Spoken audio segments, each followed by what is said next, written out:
This is the fifth lesson in a series of 10 lessons on Agenda 21, commonly known as Sustainable Development.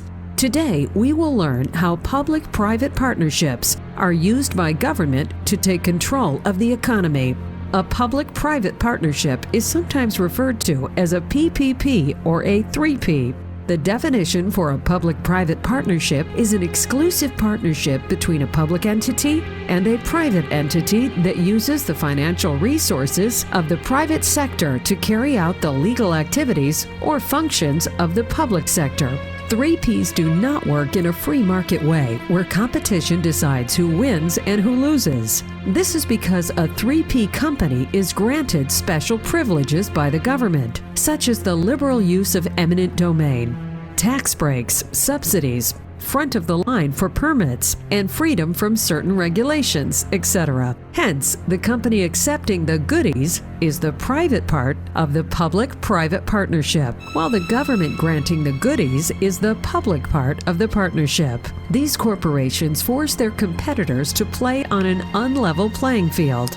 This is called corporatism, crony capitalism, or more commonly, choosing winners, and undermines the free market system on which our prosperity rests. This can over time cause the creation of government-sanctioned monopolies in selected segments of the economy. The corporation, because of all the goodies it has received from the government, will have a stronger bottom line. In return, the corporation will allow the government to tell it what to produce. For example, let's say solar cells, wind turbines, mercury-laden light bulbs, etc. The corporation, in return, will have the job of promoting its government-approved products through its many advertisements.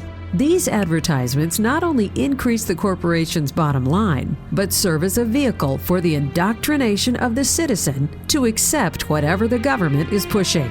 In this way, the company's bottom line benefits, while the government watches the company do the government's bidding, and the public is limited to, or indoctrinated into, buying artificially expensive products that would not be successful in a true free market system.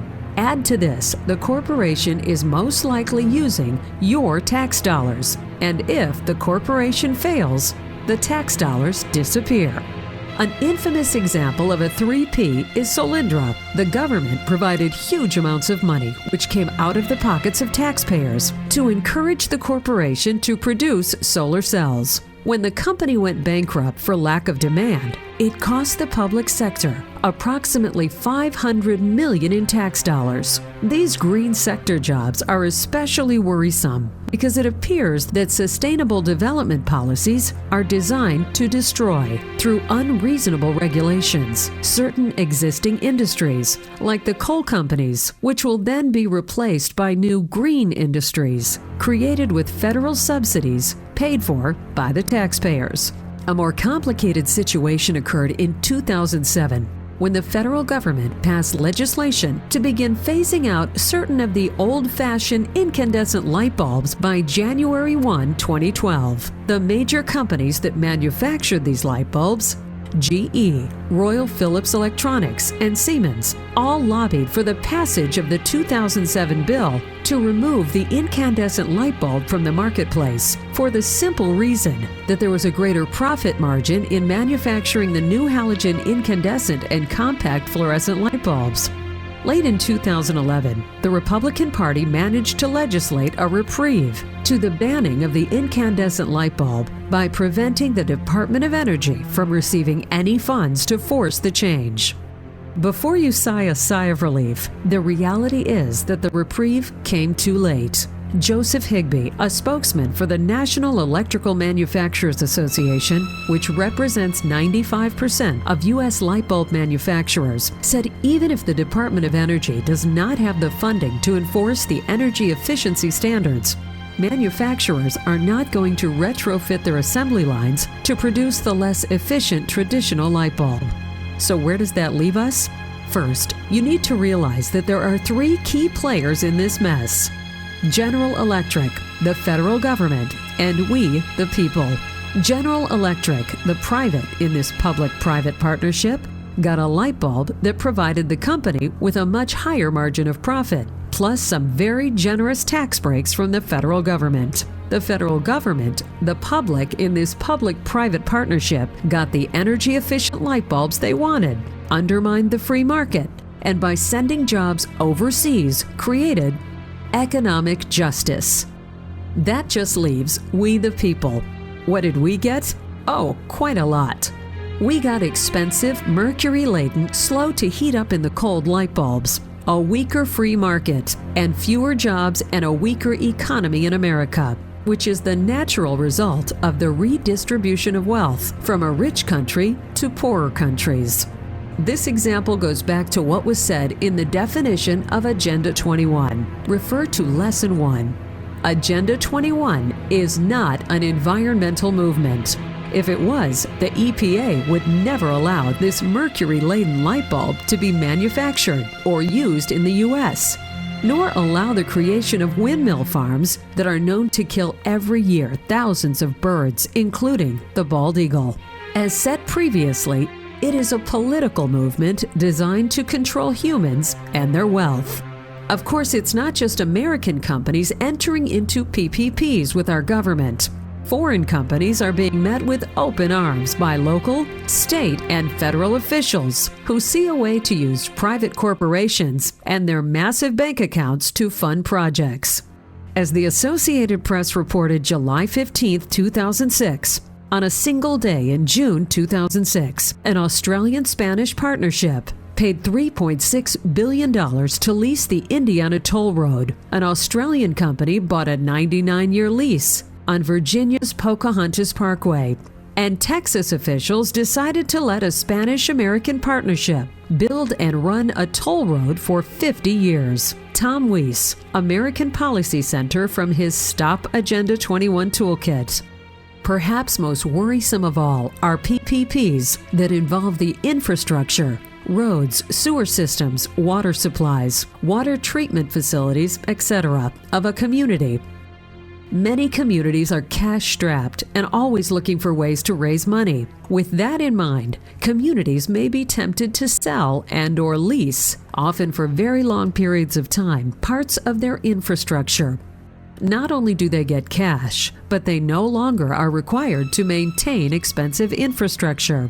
However, when government is in charge of a community's infrastructure, there is an implied responsibility to maintain it to an acceptable degree, while at the same time minimizing the tax service fee burden. If for no other reason, if this doesn't happen, elected officials become unelected ex-officials.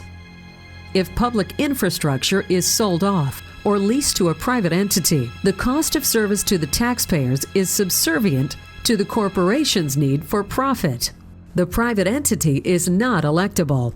So if rates soar, unelecting the heads of the corporation is not an option. Even more concerning is if, as mentioned previously, a foreign entity leases the infrastructure, they are even less likely to have the best interest of the American taxpayer in mind.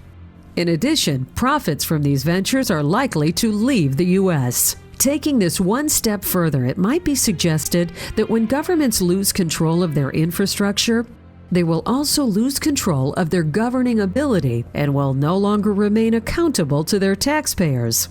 You might even say, as did President Clinton, that we are reinventing government.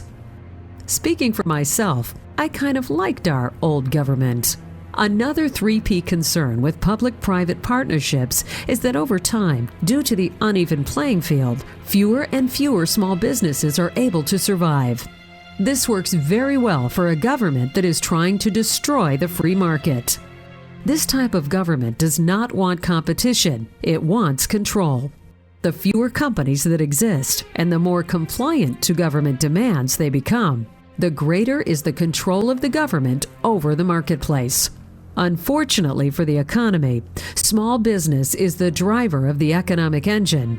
Therefore, the citizens will have diminished opportunity for prosperity as the economy falters. The ultimate goal of a government that is implementing sustainable development is to lower the standard of living and diminish the consumption of goods by its citizens. Reducing the chance of success for our small businesses will certainly stall our economy, reduce the living standard of America, while advancing the Agenda 21 goal of decreasing consumption habits in the U.S. 3 Ps can exist on the highest level of our government, as shown by the North American Free Trade Act, NAFTA. NAFTA was touted as a way to make the U.S. more competitive with Asia and Europe by combining the economic strength of the U.S. with that of Canada and Mexico. Instead, NAFTA caused U.S. jobs to go overseas, real wages in the U.S. to drop, an increase in our trade deficit, and an enrichment of select corporations. In other words, NAFTA redistributed American wealth overseas. Further, it was designed to blur our national borders and weaken our sovereignty. Can you say North American Union? Validation of this can be seen in this quote by Henry Kissinger in July 1993. NAFTA, will represent the most creative step toward a new world order taken by any group of countries since the end of the Cold War, and the first step toward an even larger vision of the free trade zone for the entire Western Hemisphere. NAFTA is not a conventional trade agreement, but the architecture of a new international system. This brings us back yet again to the definition of Agenda 21, given in Lesson 1 of this course, where we learned that in an Agenda 21 sustainable development world, the government seeks to control the world's economy, dictate its development, and capture and redistribute the world's wealth. In summary, a corporation involved in a PPP with the government must comply with the government or lose their strategic advantage. This makes the relationship between the government and business so entwined that it is difficult to determine where the government begins and the private sector ends. The loser is the American citizen, who can no longer vote with their dollars in the free market. The government instead uses the taxpayers' dollars to determine what products or services a corporation will produce, and therefore what products and services the taxpayer will be allowed to purchase. Further, if the American citizen's infrastructure is sold to the highest bidder, they will have no representative looking out for their best interests. And as the prices go up, they will have no recourse. Last but not least, certain policies like NAFTA, entered into by our federal government, can damage the free world on a global level, weaken our sovereignty, and hasten a one world order. In the next lesson, Lesson 6, you will learn how your tax dollars, through the use of grants, are used against you to destroy borders within the U.S. and ultimately your representative form of government. It is strongly suggested that before you move on to Lesson 6, that you read the supplemental materials provided for Lesson 5. You may do that by clicking on the links below to the various supplemental materials provided for Lesson 5.